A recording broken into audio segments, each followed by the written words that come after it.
Ndagusuje neza kandi nguhaye ikaze. Nyita Prince Robert, umuhungu w'Imana n'Abanyarwanda. Imana y'amahoro, urukundo rwayo, kwera kwayo bibe ku buzima bwawe wowe udukurikiye. Ndakwinginze kora subscribe kuri iyi chaîne yacu kugira ngo dukomeze twagure umuryango mugari wacu. Ariko nkwifuriza guhora ugira ihirwe kandi urukundo rw'Imana rukagwishurirwa uko bwije nuko bukeye. Umubiri wawe, ubugingo bwawe n'umwuka wawe nibirindwe ndetse n'ubutunzi Imana yaguhaye ntibikazeho umugayo. Ibiganza byawe, amaso yawe n'amatwi yawe n'umutima n'intekerezo zawe ntibigahure n'ibyatuma uzaho umugayo. Ubuntu bw'Imana rero bubane nawe. Ndi nyuma ya kamera, kuri kamera nakiriye mugenzi wanjye Evangeliste Ndayisenga Shafi. Twari tumaze iminsi tutabonana ku mpamvu z'ubuzima n'imibereho, ariko ari amahoro, nanjye ndi amahoro. Ndabona yarabyibushye. Shakomeze ute? Turashima Imana. Uri amahoro? Yego. Ni ukuri ufite fresheri z'Imana. Narabyibushye koko. Ni ukuri. Okay. Pe, n'abadukurikiye tukandikiye muri comment murabona Shafi atarabyibushye. Umeze neza. Turashima Imana. Turi bazima mu mwuka, mu bugingo, mu buryo buri physically. Ntacyo dushinja Imana. N'umubyeyi n'abana baraho. Abana baraho. Yego, nongeye kuguha ikaze hano kuri Prince Robert Rwanda. Nkeka duherukana kuri Yada cyane. Yego. Ariko twarimutse. Twarimutse ariko uko twari turi, umuntu w'Imana witwa Karebu yabwiye Yosuwa aramubwira ati rega za mbaraga nateranaga mfite 40 n'uyu munsi ndacyazifite. Rero ndacyashima Imana ko nyikijijwe, ndacyashima Imana ko nyikizuye umwuka wera. Ubuntu bw'Imana bugikomeje kundinda kandi nawe ndabona ubwiza bw'Imana bukikuriho. Burangiye nzi kureba nzi no kumva. Iyo umuntu ubuntu bw'Imana bwamuvuyeho uzi ko muri banga bimenya. Biba binagaragara kuko hari uburyo ubimenya. Nkuko ntiwabaza imbwa ngo ubwirwa n'iki ko ahantu hari inyama. Nyine irahunahuna ikabyumva. No mu bwiza bw'Imana iyo buri ku muntu, abantu bazi kureba barabibona. Wari uzi ko amaso ari indorerwamo y'ubugingo? Gute rero gisobanura iki? Amaso ni indorerwamo y'ubugingo kuko hari uburyo umuntu areba ukanareba icyo bita regard vide. Sibyo no kureba umuntu ukamenya neza niba yaramaze kugurisha. Fini.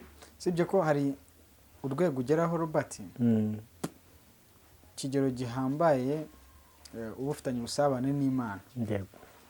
Noneho buri kintu cyose uhuye nacyo mu buzima bwawe ubonye cyangwa se ukozeho, Imana igahita iguha amakuru kuri icyo kintu. Yes. Buri muntu wese muhuye, uwo muganiriye, uguhamagaye. Yego. None se Imana itaduhaye ibyo bintu, uza abantu baduhamagara ni benshi, abakwanga, abashaka kuguta mu mitego, abashaka kugusha intumwa za Satani. Uzi ko hari igihe umuntu aguhamagara, izo zose ziguhamagara n'urugero ziba ntago ubuzi ngo buri muntu agendereye iki. Ahubwo icyo Imana ikora iri uwayo irakurabura. Imana ni nziza Shafi, reka nkubwire uko Imana ikaguha amakuru kuri buri kintu ku buryo umuntu aguhamagara akavuga ndashaka ko duhura, ugahita wumva sirikwi. Noneho ijwi rigahita rikubwira direct ntugeyo. Avuga ni wapi ntugeyo. Ku buryo umuntu ashobora kuguhamagara Mana nanjye ndagukunda Imana ikakubwira ni wapi. Wowe ushobora no kwensista ukanajyayo. Ijwi rya mbere wumvishe iyo sirikwi ikubuza ukavuga ati yareka ngiyo bitewe n'impamvu runaka bishashagirana ukagenda. Umugabo ati nubwo ugiye sintuma mubonana. Imana ikabyica neza. Hanyuma reka twinjire mu kiganiro cyitwa Gospel Talk. Ni ikiganiro tuganira twagura tukungurana mu bwami bw'Imana nk'abigisha b'ijambo ry'Imana. Uyu munsi nifuje ko hari ikiganiro twakorana, nubwo tubaza gukorana n'ibindi bigiye bitandukanye, ariko hari ikiganiro numvishe twakorana ukamfasha nk'umwigisha mugenzi wanjye, tukungurana inama n'abadukurikiye nabo bakungurana. Mu minsi yashize nakoze ikiganiro cy'Icyacumi na mugenzi wanjye Masengesho. Umuntu umwe w'Imana arampamagara arambwira ati ndasobanukiwe, noneho numva nzakora no ku Isabato, nkumva nzanakora no kurwanya Yesu mu buryo bwa rwihishwa. Abantu bakora ikintu cyo kurwanya Yesu kandi abantu bo batabona ko ari ukumurwanya. Hari itorero rimwe Pawulo yavuze ngo mbese mwabonye Yesu nk'ubambwe cyangwa mwamubonye nk'uzutse. Uri kumva? Hari ukuntu njya mbona nk'abanyamadini bishimira abantu bafite Yesu wapfuye utarazutse. Yes. Hari abantu njya mbona nk'abanyamadini bishimira kuzengurukana Yesu ubambwe n'urubindo. Imwe mu ifoto yanejeje Satani kurusha andi mafoto kubona Yesu abambwe ku musaraba. Ariko dukwiye no kugendana na Yesu wazutse akanesha urupfu. Amen. Rero uyu munsi ndashaka ko tuganira ku kintu cyitwa umubatizo. Umubatizo. Iyo mvuze ngo umubatizo, hari umubatizo Yesu yavuze ngo muzabikore nk'urwibutso. Sibyo? Nk'ikimenyetso cy'urwibutso. Yifuza ko itorero ryakora icyo kintu. Hanyuma akaba n'umubatizo abanyamadini bakora. Ese tugiye kurebera hamwe aba banyamadini uyu mubatizo bakora. Bawukora bashingiye uko Yesu yawifuzaga ku itorero rye, cyangwa hari ibindi bintu bibaho umuntu akabazi ngo yarabatijwe, kumbi yarabatijwe n'idini ariko mu itorero rya Kristo atabatijwe. Ndabivugira iki? N'igicucu cy'umubatizo cyabaye ku nyanja itukura. Hari ibintu bibiri byabaye mu ntuza mu nyanja itukura. Uko abinjiye mu mazi bari mu buryo bubiri, hari abanyegiputa n'abanyayisiraheli. Icyakurikiyeho ni ugusohoka mu mazi no kugwa mu mazi. Hari umuntu ushobora gupfira mu mubatizo akaba azi ngo yarabatijwe atarigeze abatizwa, hakaba n'undi muntu wabatijwe. Uyu munsi rero nta nshaka kugira ngo twinjiremo birambuye, niyo mpamvu sasi introduction yanjye kugira ngo twinjiremo neza, udufashe tuganire. ngo haye ikaze. Murakoze kuduha ikaze. Turabanza turebe ngo ese ubundi umubatizo ni ngombwa? Ni ngombwa? Kuko ejo bundi nigeze kuganira n'umuntu mu kazi nayo ndimo gukora, kuko nyuma y'ibi ngibi hari igihe tujya gushakisha n'imibereho. Yego. Turaganira kuko aho turi hose tugomba kuvuga Kristo cyane. Arangije arambwira ngo numva asa nkaho ashaka gukizwa akaba umukristo, ariko ibintu byo kubatizwa ntabikozwe. Abana reka ari amazi ntago nayajyamo rwose. Biriya biziba n'iki byose nk'uko namani nyine yavuze nawe ngo ntago yajya kwidubika karindwi nk'uko Elisa yarabimubwiye. Ngo ntabwo ndamubwirana ahubwo nta bukristo bwawe ubaye utanabatijwe. Kubatizwa ntago ari ikintu umuntu wizeye Yesu Kristo akora abishatse, ahubwo ni itegeko, ni ngombwa. Yego. Ikindi ntarinjira maho, Yesu ikintu Yesu yavuze muri Bibiliya akakivuga, akakivugisha umunwa we, ntago gishobora gukurwaho n'undi muntu uwo ari we wese, nubwo yaba Pawulo, nubwo yaba Dawidi, nubwo yaba Salomo, nubwo yaba Yobo, nubwo yaba Mose. Hari igihe umuntu umuha icyanditswe sindagira neza. Na hano iwacu mu Rwanda ntabwo Robert na Shafi, ntabwo apotere umwe wo ku rwego rwo hejuru afite uburenganzira bwo gukuraho ikintu Yesu yagize gute yahamije. Ikintu nshaka kuvuga ni iki? Abantu tubona muri Bibiliya bashobora kwibeshya bakavuga ibidakwiye. Yego. Hari nkaho Pawulo yavuze ngo noneho mvuze nk'umusazi. Hari none yageraga akabadi bingiye kubivuga nk'umuntu. Ego. Ariko nta hantu uzabona Yesu agira utuntu ngutwo tuduhenda abantu ngutwo nyine. Reka mbuze udusobanuro cyato. Ariko Yesu ijambo yavuze akarivugisha umunwa, ni ukugitondera tukaritindaho. Kandi iryo jambo nta komantere umuntu aba agomba gushyiraho zinyuranye na context ryavugiwemo. Arivuguruza. Yesu yavuze yeruye mu buryo bwumvikana kereka umuntu udashaka kubyumva. Niba Yesu avuze ngo mwumvise ko Mose yavuze ngo ntugasambane, ariko njyewe Yesu ndavuze ngo nuwifuza umugore wundi azabasambanye. Ibyo kujya gusesengura ukajya muranarize nyinshi ngo gutese ngo abasambanye ngo kandi ngo ababitekereje.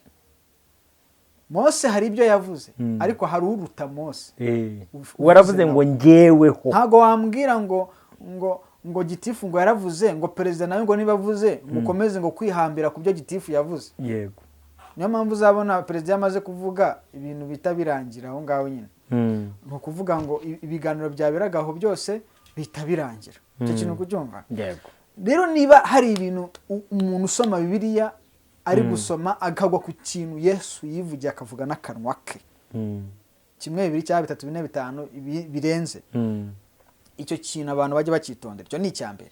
Icya kabiri, imico, karakta cyangwa se ingeso twabonanye Yesu cyangwa se igikorwa Yesu yakoze, icyo kintu nacyo ngenda gakeya. Buriya iyo umuntu ari kuvuga nakubwiye ko ugira ijwi ugutwi kumva cyane. Yego.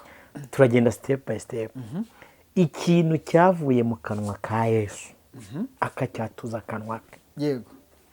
Nicyo kumva, kwitondera, kubaha, kitavugurujwe n'uwari we wese, yaba apotere wawe, yaba bishop, yaba pastor, nashaka be musenyeri. Njya nangazwa n'umuntu wizera umushumba cyangwa umwapotere umuyobora ku kigero kirenze uko yakizera Imana, ku rwego uwo muntu icyo avuze cyose uwo muntu ahita yumva ko ari Imana ibivuze. Uwo nguwo Dawidi yamuvuzeho neza. Aravuga ngo kuvuka kwabo barabeshye bakiyubagiza. Ndagira ngo tukomereza ahantu impamvu nari nguciye mu ijambo, ndagira ngo abantu aho kiriho icyo bita akadomo.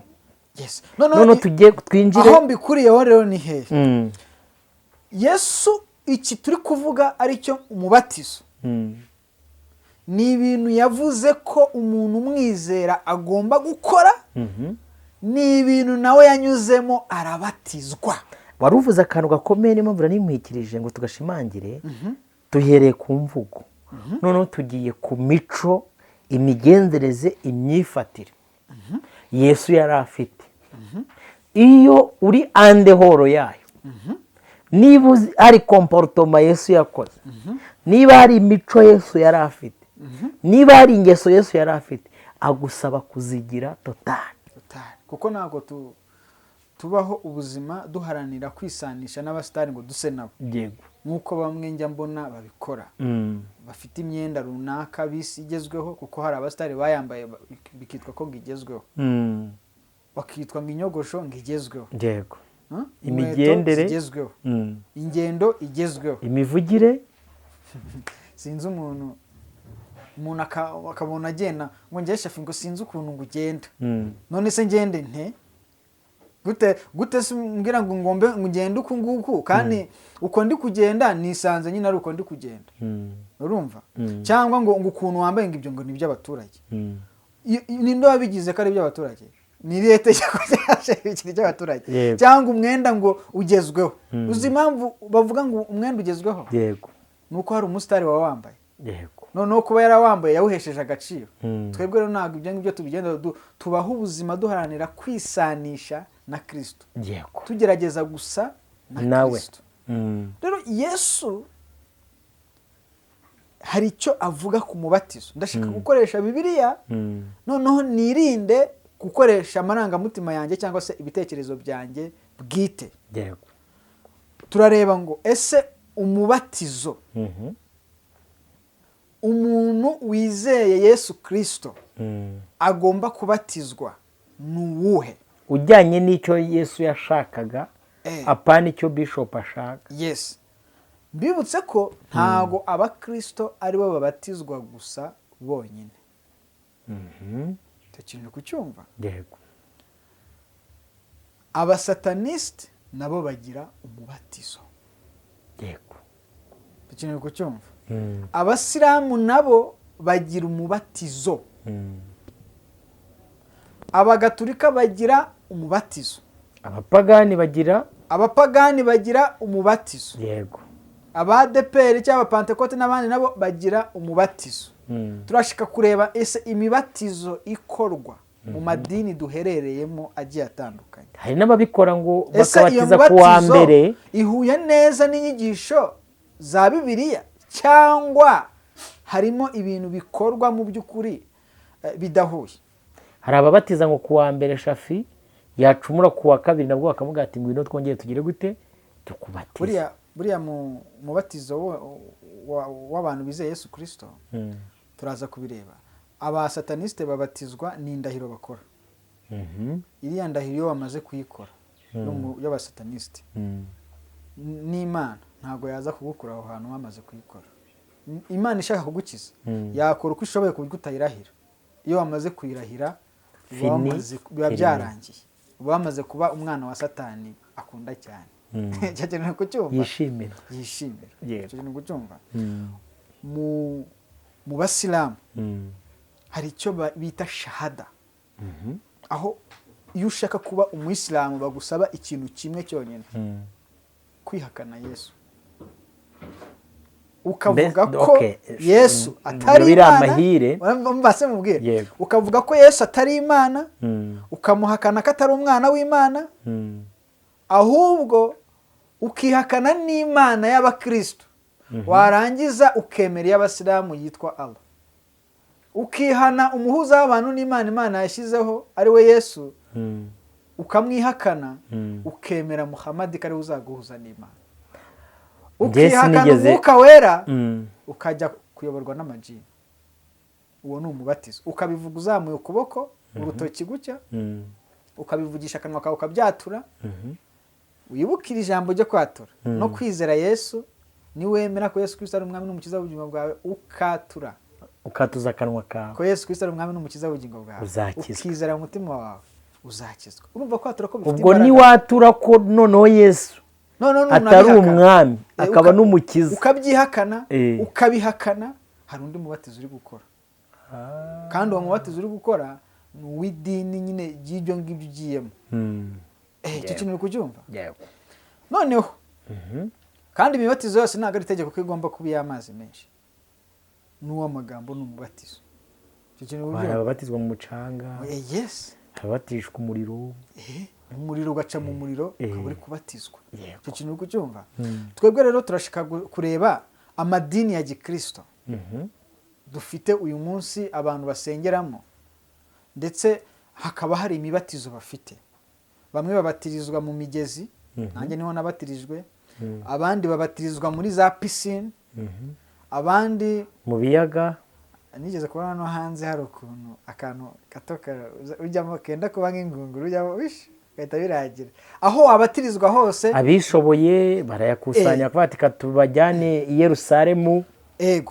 Tugiye kureba ngo imibatizo y'amadini ubundi yafite ihuye na Bibiliya cyangwa barimo barabeshya abantu, bari gushuka abantu. Icyambere, hari idini benshi bazi ribatiza umubatizo wo ku gahanga. Wirinyera rukonda, iyo ni Kiliziya Katolika n'andi madini asa nk'ashamitseho. Bakabatiza umubatizo wo ku gahanga. Icyo ni icyambere. Icya kabiri, bakabatiza umwana ari mutoya, ari agahinja nyine akiri muto, atazi aho biva, atazi n'aho bigana, atazi n'ibyo ari gukorerwa. Icya gatatu, amadini ahuriyeho, ugasanga n'abagerageje kubatiza abantu kuko bihanye bakizera Yesu Kristo umwami n'umukiza w'ubugingo bwabo, barashyiraho amananiza. Ugomba kuba waratanze, ugomba kuba tugufite mu gitabo utanga icya 10 neza. Iryo ni irya mbere. Katujye nko kubapene ibiwacu. Abapantekote. Abapantekote abenshi usanga batera uko za DPR yateye. Nyine usanga abapantekote benshi batera ikirenge wenda mu cyane. Impamvu ngize nkoresha iryo jambo ry'abapene, n'abantu bose batera injyana ijya kumera nk'iy'aba bantu muri ADPR hano mu Rwanda. Buriya macacizi menshi, gusezerana, kwigisha, n'utuntu dutoya bagoronzoraho, ariko ibyinshi nibyo bavumba muri ADPR. None icyo nakubwiraga, urumva kubatiza umwana muto, utari wamenya n'ubwenge, ibyo ngibyo nta hantu biri bivuga. Turaza kureba icyo biri bivuga ku mubatizo. Icya kabiri, kubatiza umuntu ku gahanga. Aha ni abantu benshi bakunda gukora ibyo, n'inkomoko yabyo usanga ari uko ari ubwibone baba bafite, badashaka kujya muri ariya mazi, batazi agaciro ko kuyajyamo n'icyo Imana ivuga kuri ayo mazi bajyamo babatizwa. icya gatatu kuba mbere yo kukubatiza hari ibindi bintu bagomba kubanza kureba bidafite aho bihuriye n'ijambo ry'Imana bihuye n'inyungu z'ibifatika. tangaho urugeraho. nko kuba bareba bakavuga ati se uyu muntu asanzwe atanga icya 10 neza n'urugero, uyu muntu gahunda z'itorero z'idini arazitabira neza, yize icyo twita igice neza. Iyo tuvuze ngo umuntu wabigishije ntabwo turahagera ku mapantekote. Yego. Mu madini ya pantekote y'abapene nk'uko babivugaga hari ikintu kiriho cyo kwiga. Bakavuga ati ugomba kubanza ukiga amezi 3. Ikintu cyumva hari umuntu umwe nigeze kuganira kuko iyo mbwiriza ubutumwa ira Bible na Quran mfite hari abantu bakizwa kandi b'Abayisilamu. Yarambwiye ngo ndashaka kubatizwa. Ariko ikibazo mfite n'ubu ngubu kuba ndi umukristo umugabo wanjye ntago abizi. Ndi kwibaza ahantu nasengera, yari yahisemo ko wenda ajya gusengera muri ADPR. Ariko ikibazo kiba ngo ayo mezi 3 nzajya kwiga, njya kwiga nkongera nkagaruka, umugabo wanjye ntazambona bigapfa ntari nagira ntanabatizwa. Ndamugira inama ndamubwira nti uzajye ku rusengero wenda rukwegererwa muri ADPR wenda kuko ari umushaka gusengera, ugende umubwire ikibazo cyawe. Kubera yuko nzi neza yuko nta hantu biri itegeka ko ugomba kubanza kwiga amezi 3 ngo babone kuba bakubatiza. Nubwo inyigisho baba kuko ayo masomo ushaka kumuha amezi 3, ayo masomo ushaka kumuha amezi 3 ntago arajya kugira ikintu ahindura cyangwa yongereho kurenza icyo Imana yakoze mu buzima bwe akizera Yesu. Yego.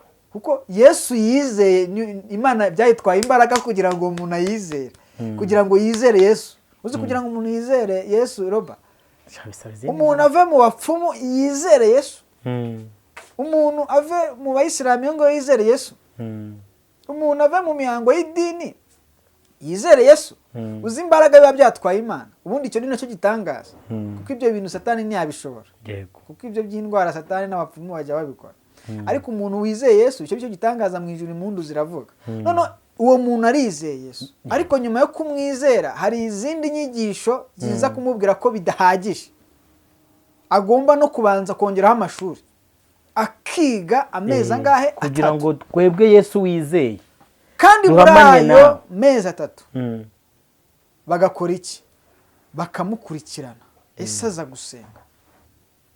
Ese atanga icya 10 n'amaturo neza? Ese yubaha abayobozi b'idini ryacu? Ese turavuga kumva ibyo tuvuze? Ese cyangwa ajya ashaka kutugisha imana?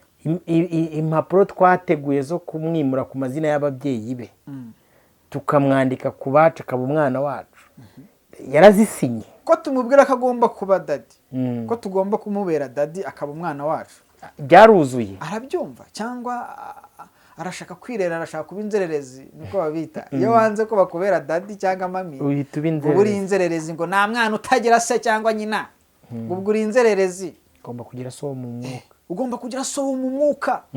Ukumva aravuze ngo muzareba abakristo batagira base bo mu mwuka ukuntu birwa naba bose murirwa mubona kuri social media birirwa bavuga b'inzererezi. Umuntu agomba kugira so mu mwuka.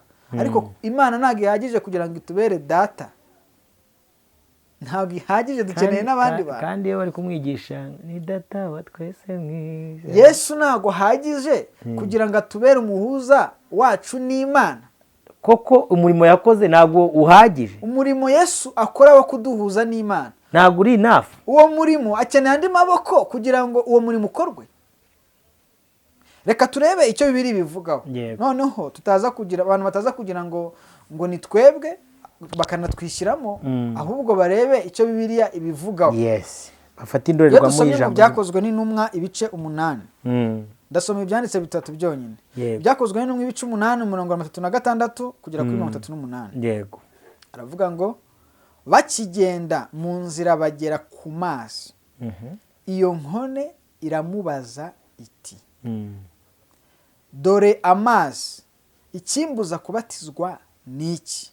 Iyi nkone yabwirijwe ubutumwa na Filipo. Na Filipo. Ariko igira ikibazo cy'uko abantu bizera Yesu Kristo bagomba no kubatizwa, kandi iyo ikaba itari yabatizwa. Ihita ibaza ikibazo Filipo. Iramubaza niko amazi ari ngariya. niki kikubuza kumbatiza ubundi?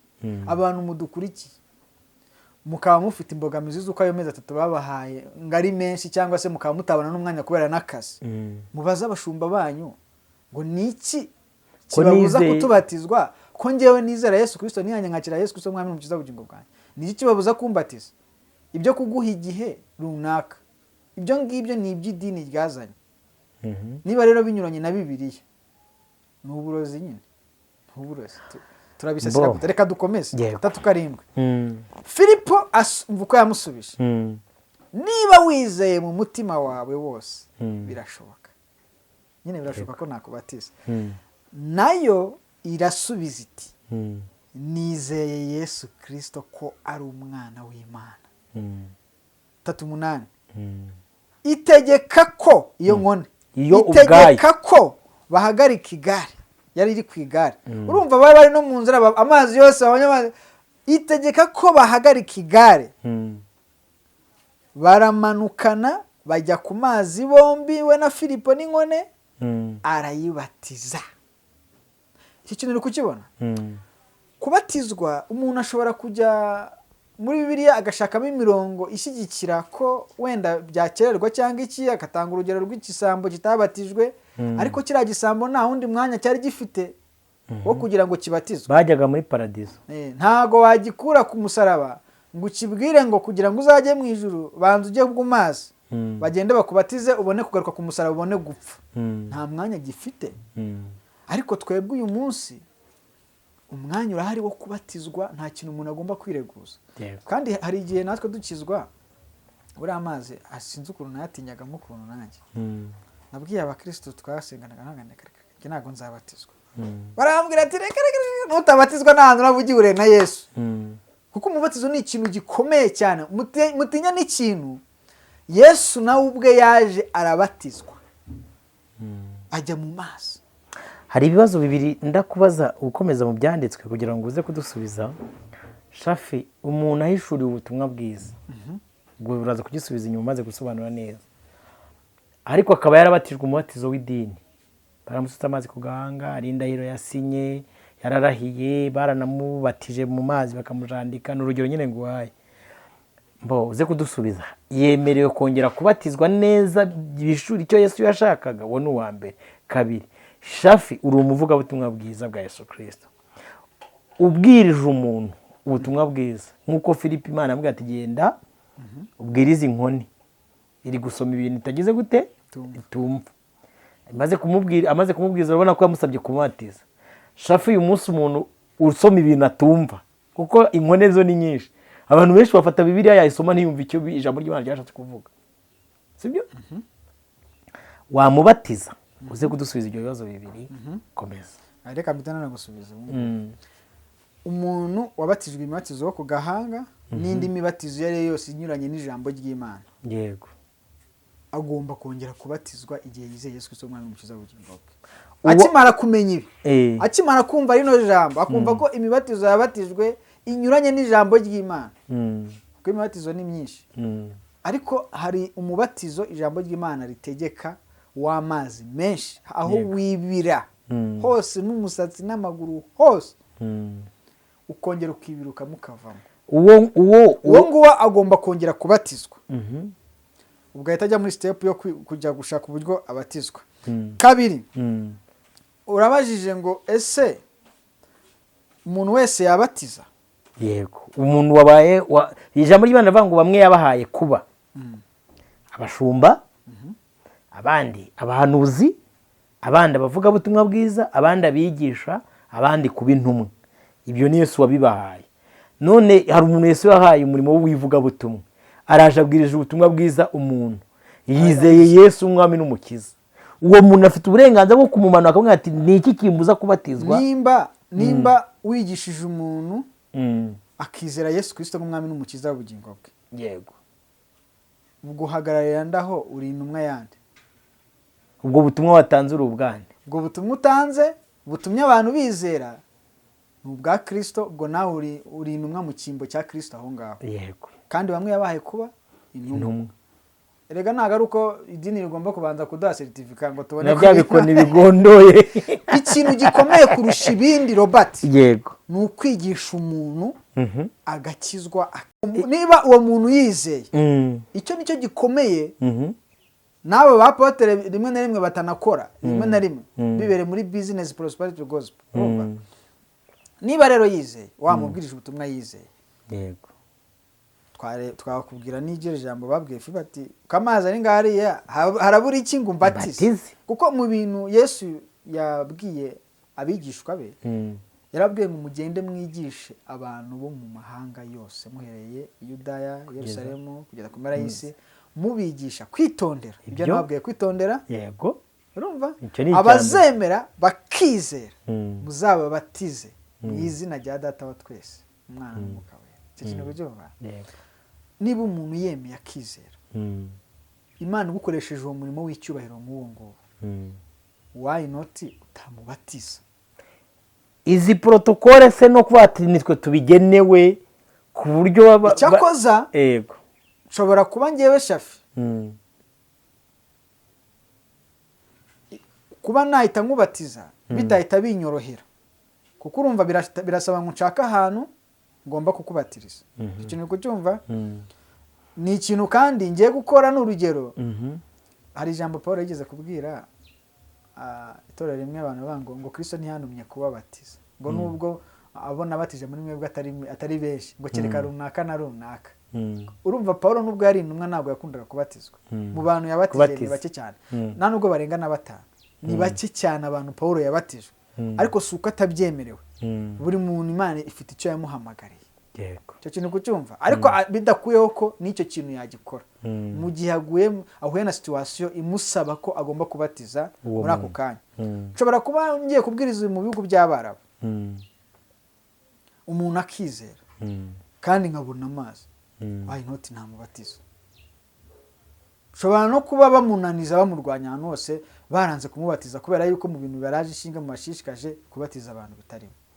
aho usanga itorero ritera imbere mu bitaro byarubatse ibitaro rikubaka amashuri, ariko ibarura ry'abantu babatizwa mu gihe runaka hari hafi ya 0. icyo kintu kucyumva.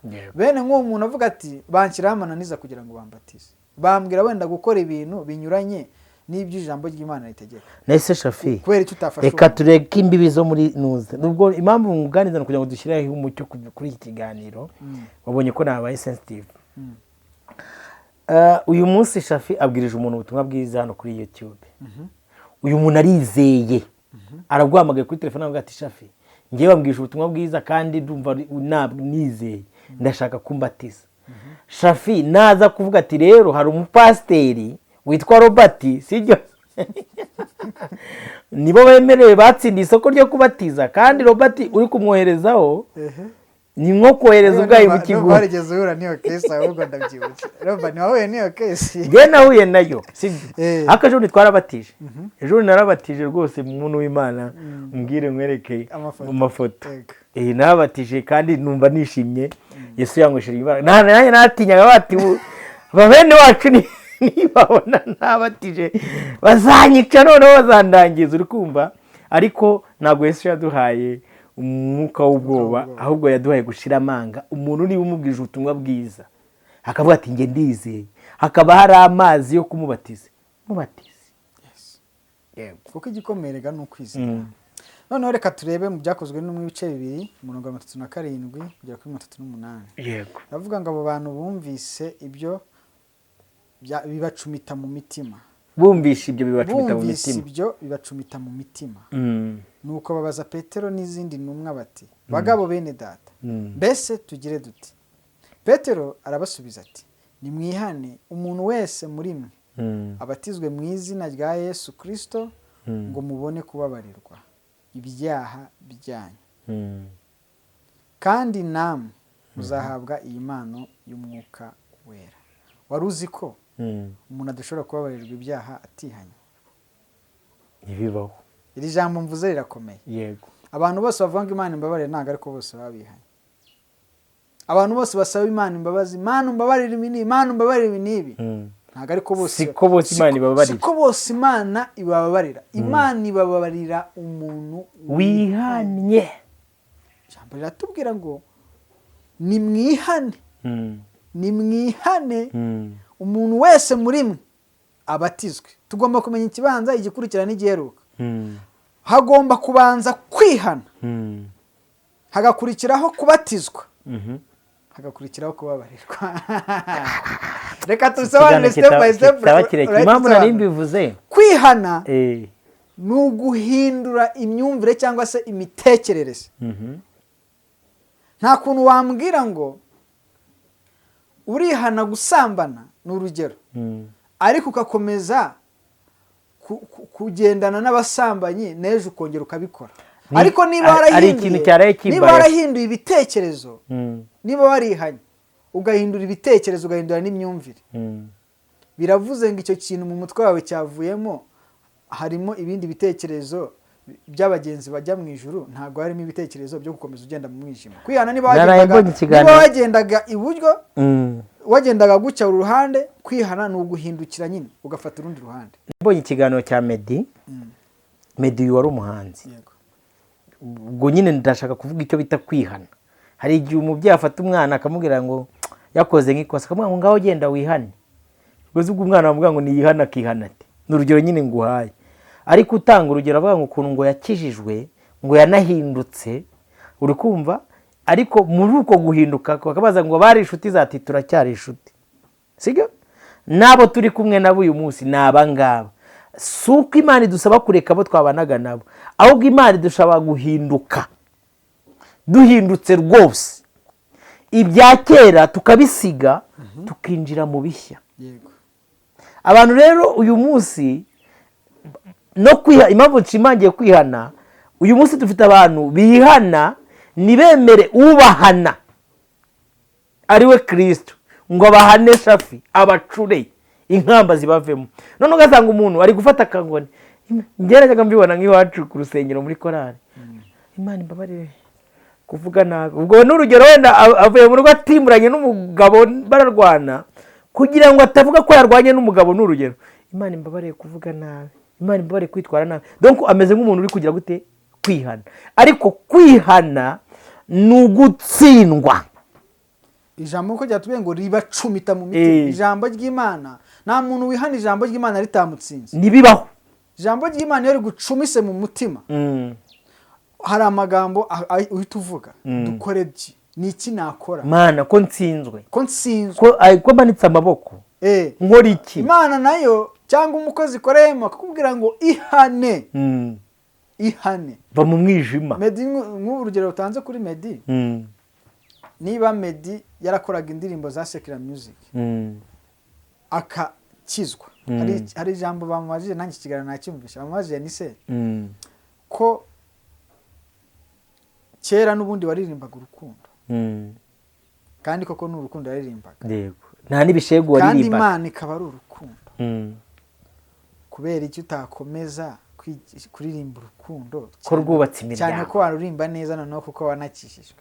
Araseka arababwira ati muwamwibeshya, ruriya ntago rwari urukundo.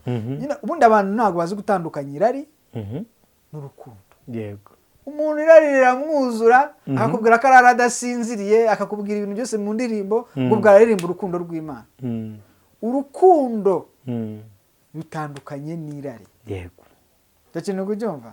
Rero yahise asobanura kino kintu, ari nacyo kintu abantu baririmba b'abahanzi indirimbo dukunze kwita iz'isi bakunda kuvuga ko Imana ibemera cyane, ngo kubera ko ngo baririmba urukundo ngo bayifasha gukora umurimo w'Imana. Nyamara urwo si urukundo baba baririmba, ni irari. Kandi n'umwuka uba uherekeje izo ndirimbo uzawucunge. Usanga abakunda izo ndirimbo baba bari gukururwa cyane n'imiterere y'abo bahanzi mu buryo buri sex, bashaka kugira ngo akorane nabo sex. Buriya nta mukobwa w'umuhanzi, nyine nta mukobwa usanzwe, n'urugero, ushobora gukunda umuhanzi ngo ntiyifuze ko baryamana. Nta musore ushobora gukunda umuhanzi w'umukobwa runaka ngo ntiyifuze ko baryamana. Ndibuka kera, ahubwo reka ntangiremo ubutumwa. Kera niga muri secondaire muri interina, nyine urumva nari mfite icyubahiro, ndi umuyobozi nkomeye. nshinzwe ibintu byo gutegura ama event mu kigo. Twatumiye abahanzi batandukanye, dutumira Jay Polly, twari butumire Knowless, twatumiye Dream Boys, twari butumire Knowless. Nari mfite gahunda yo kubyinana nawe. Ndi umuntu nyine wari uzi kubyina cyane, n'ubwo ndabizi nyine indirimbo zo mu rusengero nzi kuzibyina. Modern dance. Ariko n'izisi nari nzi kuzibyina cyane. Nabyinishaga abakobwa batatu. Nababyinisha bakaruha bakikubita hasi kandi banyweye na kanyanga, nge nayo nanyweye. Rero nari mfite gahunda yo kuzabyinisha Knowless. Ndavuga ni Knowless naza bazavuga ati umuhungu ushaka kubyinana nanjye, kuko umuhanzi yo yageraga yaravugaga ati rero umuhungu yiyaminiye kubyina naze tubyinane. Iyo bavuga aho nize nari ndi mu bantu bari imbere ku buryo bavuga ati Shafi turamuzi nawe ari bugenda. Yego. Ni ukwiriye ibyo. Nagenda. Noneho ndavuga ni nzabyinisha Knowless tu. Nayibaza umuntu wagutumiye wakagase kubyinana nawe. Basi numve feeling ibyo bintu. Byinane nawe uko nshaka nidagadura. Unkoreho mindukize manuke nzamuke. Kubera iki? Kubera uko yaririmbaga mukunda, uko na shape ye, uko agaragara, ijwi rye. Avuga ni none umbyinanye nawe. Byagenda gute? Noneho hari uwifuza ikirenze icyo. Ikirenze icyo noneho. Kubera iki? Abo bahanzi bararirimba indirimbo ngo ni urukundo, nyamara ni irari, kandi nabo barabizi ko ari irari. Noneho n'umwuka ubiherekeje ukaba ari wa mwuka ubusambanyi. Mbo kanange na message mu donc umuntu ufite contact ya Meddy, kuko ntabwo connection nabanaga nabo kera nyikiba mu bintu bya secular yarigeze kubishyuhamo cyane. Nawe nyifite, ariko nabona uburyo cyangwa se ni uzayibona azabimuhe. Ndashaka ko nzaganira nawe, nifuza kuganira nawe nyine. Donc I want to know deeply ko nyine ndashaka kumwumva turi kuganira nk'umuntu wakijijwe. Nabibona iki kiganiro azamvugishaho contact. Ubwo hari abantu bo mu isi wowe nguri gusaba Meddy ngo kukuvugisha, oya azamvugishe niba ari umukristo, azamvugishe tuganire, mfite impamvu nifuza ko twaganira. Twikomereze rero ikiganiro cyacu. Reka dukomeze. Gukizwa ukizera Yesu Kristo nk'umwami n'umukiza w'ubugingo bwawe. Yego. Nicyo kintu Imana yita igitangaza. Ndetse umuntu ubwirije ubutumwa abantu bakizera afite ubushobozi bwo kuba yanakubatiza, kuko aba ari umukristo udashidikanywaho. Yego. Ikintu kucyumva. Ibyakozwe no mu bice 9 umurongo wa 17 n'uwa 18 niho tugiye gusoreza. Ananiya aragenda yinjira mu nzu, amurambikaho ibiganza, aramubwira ati Sawuli mwene data, umwami Yesu wakubonekera nyine mu nzira waturutsemo, arantumye ngo uhumuke wuzuzwe umwuka wera. Uwo mwanya ibisa n'imboneranyi bimuva ku maso, arahumuka, arahaguruka, arabatizwa. Nta mezi 3 numvishe mu ngariga arigira umubatizo. Nta mananiza ngo babanze barebe niba yaratanze icya 10. Ntago bavuze ati VIP ibatizwa ku gahanga. Icyo kintu kucyumva. Ahubwo habayeho ikintu cyo guhumuka, kuko n'ubundi iyo wizeye Yesu ubuhumutse. Yego. Hari uburyo abantu tuba twarabonaga abakristo kera turi abayisilamu cyangwa turi mu bandi natandukanye. Ariko iyo kwizeye Yesu amaso hari uburyo yacu aba yahumutse, akavaho ikintu kimeze nk'igitwikirizo. Tukatangira kubona Yesu mu yindi shusho tutajyaga tumubonamo. Ababonaga ari nk'umuhanuzi gusa, ngo nk'intumwa gusa, na se w'imfubyi. Bikaba birangira ahubwo bagatangira kumubona nk'Imana yambaye umubiri ikaza mu isi gucungura abantu, umuhesha w'ubugingo buhoraho. Tubwira rero abantu badukurikiye, ntabwo kuba iki kiganiro cyo kubatizwa mu mazi menshi tukitambukijeho ntabwo ari ibintu bihuriranye mu by'ukuri. Yego. Nicyo kintu Imana yashaka kuvugana nawe wowe dukurikiye. Ahari umaze iminsi ukijijwe ndetse n'imyaka myinshi cyangwa se n'amezi runaka, ariko nturabatizwa mu mazi menshi, menya ngo ufite ikibazo. Nubwo uri umukristo ufite ikibazo. Icya kabiri, ahari mu idini urimo warabatijwe, ariko umubatizo wabatijwe si we Yesu yabatijwe, cyangwa se wabatijwe uri uruhinja, cyangwa se wabatijwe umubatizo wo ku gahanga, cyangwa se wabatijwe mu magambo gusa, cyangwa se warabisuzuguye. hari n'igihe waba waranibatije si amazi, ndajya muri dushe ndayimenaho bibe birarangiye. Uko wabikoze kose binyuranye na Bibiliya, garukira aho umenye ko hari uko umubatizo ugomba kubatizwa. Ubatizwa agomba kuba yihanye, akizera Yesu, yarangiza akabatizwa, akabona kubabarirwa, Imana ikamubabarira. ubundi kiriya kimenyetso cyo kubatizwa urumva ni igihamya. hari akantu mvuze wenda abantu katabatera urujijo, ntabwo mvuze cyane ngo nshingiyeho cyane ko Imana ikubabarira ngaruko bamaze kubatizwa, ngo utarabatizwa ntayo kubabarira. Oya, mutanyumva nabi. Kubatizwa n'ubundi ujya kubatizwa n'ubundi ukijijwe wizeye Yesu Kristo umwami n'umukiza, ndetse unapfuye ako kanya. Biragaragara ko Pawulo mbere yuko abatizwa yanuzuye umwuka wera before yo kubatizwa. Yes, rero kubatizwa ni ugukurikiza imihango yera ijambo ry'Imana ritegeka. Kandi kubatizwa ni ikimenyetso, aha nibyo ngiye kuvuga, cyo gupfana na Kristo ukazukana nawe. Urumva ko ibya kera bishize. Icyitonderwa, umuntu ubatijwe wese ntago biba bivuze yuko apfanye na Yesu akazukana nawe ngo birarangiye. Ahubwo icyo ikimenyetso reka dusobanurire ijambo ikimenyetso. Urabona mu muhanda haba ibimenyetso, yego, biba mu muhanda bikwereka ngo iwenda imbere hari impanuka, imbere bari gukora umuhanda, imbere hari akamanuko cyangwa hari akazamuka, imbere ni sansenike, imbere hari sansenike. Icyo kimenyetso ubwayo si yo sansenike, icyo kimenyetso ubwayo si uwo muhanda nyine umanuka, ahubwo umuhanda uri imbere. Iyo ubatizwa rero ni ikimenyetso kikwereka ko ugiye kwinjira mu buzima bwo kupfana na Kristo, ukazukana nawe. Icyo kintu kucyumva, niyo mpamvu ni nko kwiyandikisha, ni igihamya cy'uko uvuye aha, hari n'ahandi ugiye, hari ahandi uri kujya.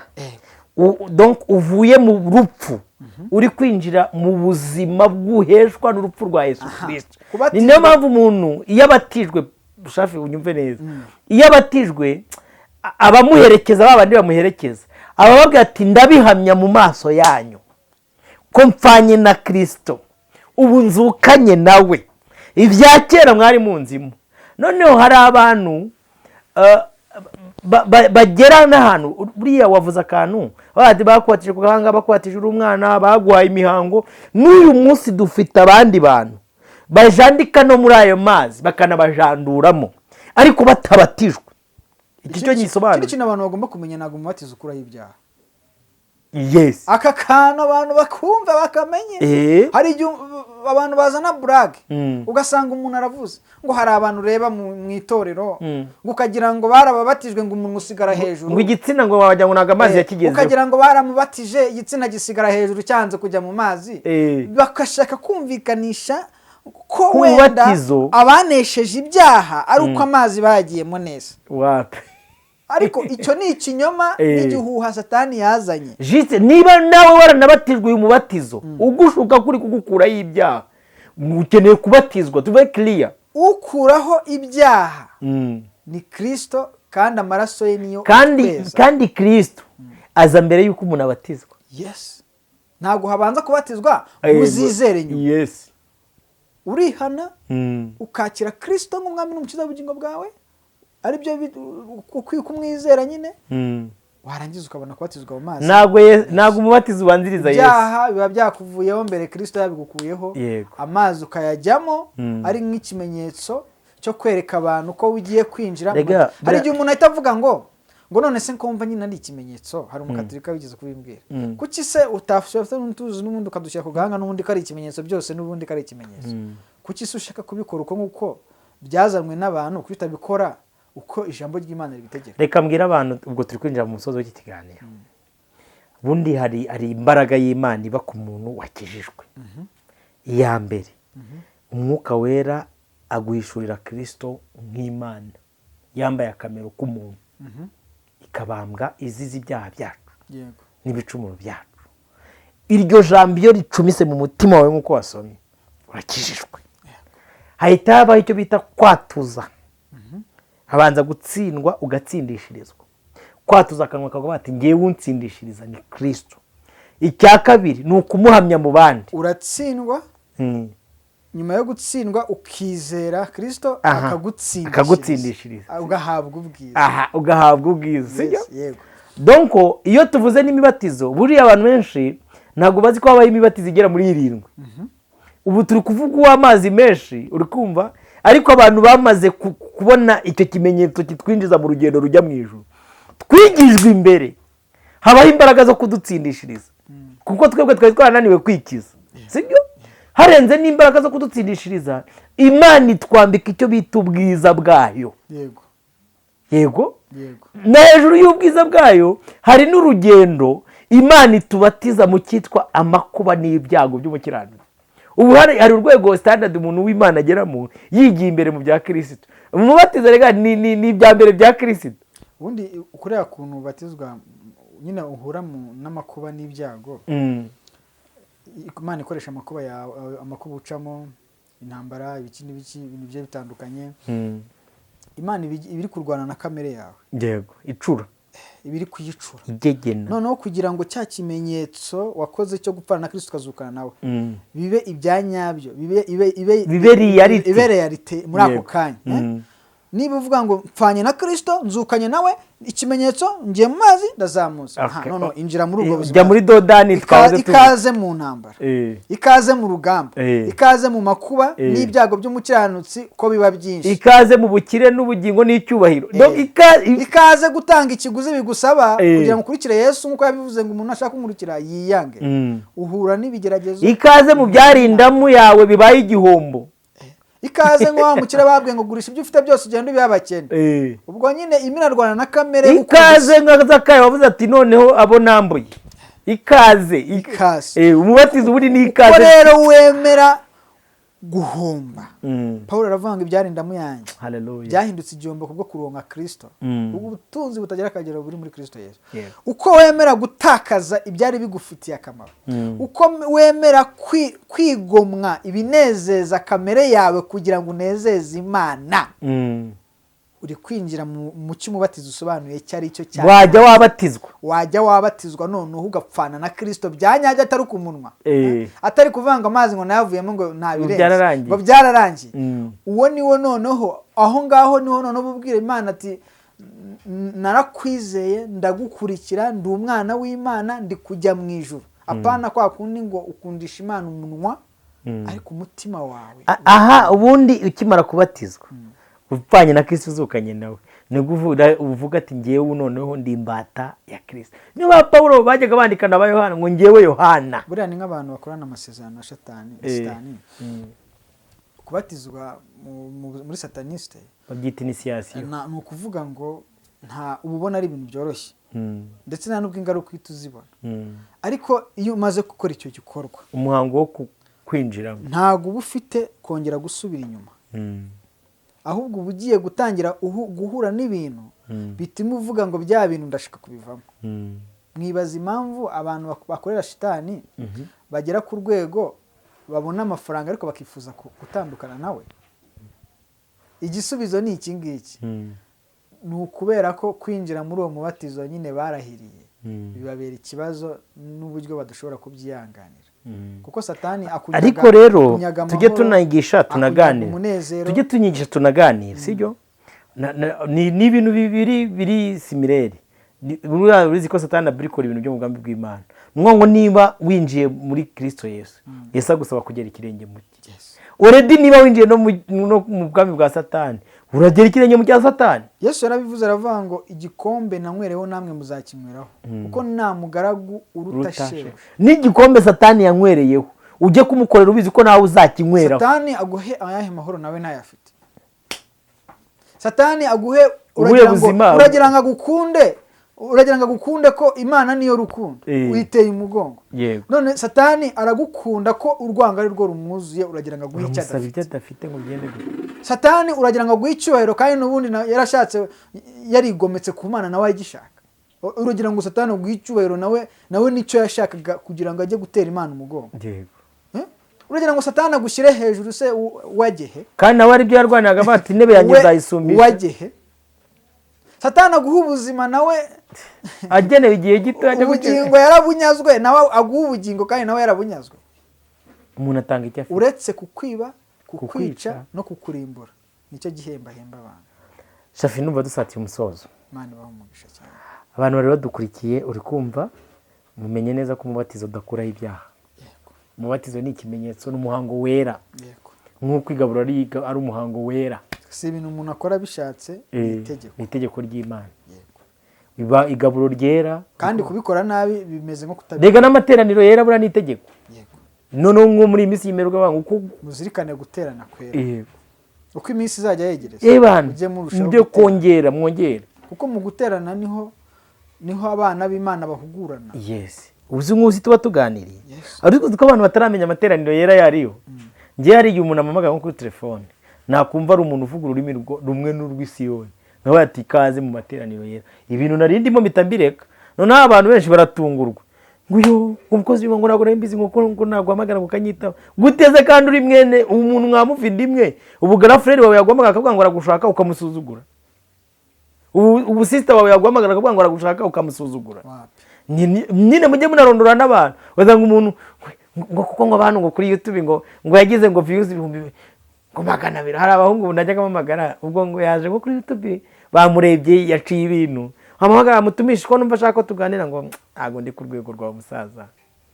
None uyu munsi inzego zawe niba byarongeye bikicirika. Ubu reka dusoze ikiganiro. Ndashimira umuvandimwe Shafi wemeye kutuganiriza. Shimire n'abari badukurikiye mwese mwabanye natwe muri iki kiganiro. Ubuntu bw'Umwami Imana bube kuri mwebwe, ndabakunda. Bararekere gukurikira ibiganiro by'ubutaha. Shalom, shalom. Mwakoze kubana natwe. Shalom.